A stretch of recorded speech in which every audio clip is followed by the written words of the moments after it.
ಪೌರತ್ವ ಕಾಯ್ದೆ ಜಾರಿಗೊಳಿಸಿ ದೇಶದಲ್ಲಿ ಗೊಂದಲ ಸೃಷ್ಟಿ ಮಾಡಿರುವ ಕೇಂದ್ರದ ಬಿಜೆಪಿ ಸರ್ಕಾರ ಜನಸಾಮಾನ್ಯರ ಬದುಕನ್ನು ಅಧೋಗತಿಗೆ ಇಳಿಸಿದೆ.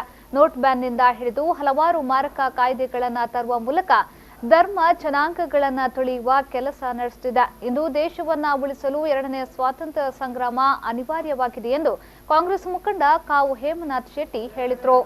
ಅವರು ಪುತ್ತೂರಿನಲ್ಲಿ ಸುದ್ದಿಗೋಷ್ಠಿ ನಡೆಸಿ ಮಾತನಾಡಿ, ಕಾಂಗ್ರೆಸ್ ಆಡಳಿತ ಇರುವಾಗ ಈ ಪೌರತ್ವ ಕಾಯ್ದೆ ಇತ್ತು. ಆದರೆ ಬಿಜೆಪಿ ಸರ್ಕಾರದಂತೆ ಯಾವುದೇ ಗೊಂದಲ ಮಾಡಿಲ್ಲ.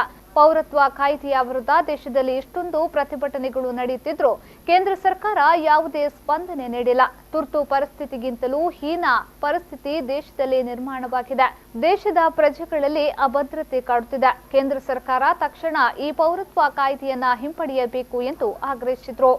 ಇವತ್ತು ಒಂದು ಗೊಂದಲವನ್ನು ಸೃಷ್ಟಿ ಮಾಡಿ ಇದರ ಚಂದವನ್ನು ನೋಡಿ ರಾಜಕೀಯ ಒಂದು ಲಾಭವನ್ನು ಗಳಿಸುವಂತ ಕೆಲಸ ಇವತ್ತು ಕೇಂದ್ರ ಸರ್ಕಾರ ಮಾಡುವುದು ಅಕ್ಷಮ್ಯ ಅಪರಾಧ, ಸಂವಿಧಾನ ವಿರೋಧಿ. ಇದನ್ನು ನಾವು ಖಂಡಿಸಲೇಬೇಕು. ಈ ಮಟ್ಟದ ಹೋರಾಟಗಳು ಇಡೀ ದೇಶದಾದ್ಯಂತ ನಡೀತಾ ಇದೆ. ಅದು ಇಲ್ಲಿ ಸ್ಥಳೀಯವಾಗಿ ಪುತ್ತೂರಿನಲ್ಲಿಯೂ ಸಹ ನಾಳೆ ದಿವಸ ದೊಡ್ಡ ಮಟ್ಟದ ಒಂದು ಹೋರಾಟ, ಇದರ ಪ್ರತಿಭಟಿಸುವಂತಹ ಕೆಲಸ ಆಗ್ತಾ ಇದೆ.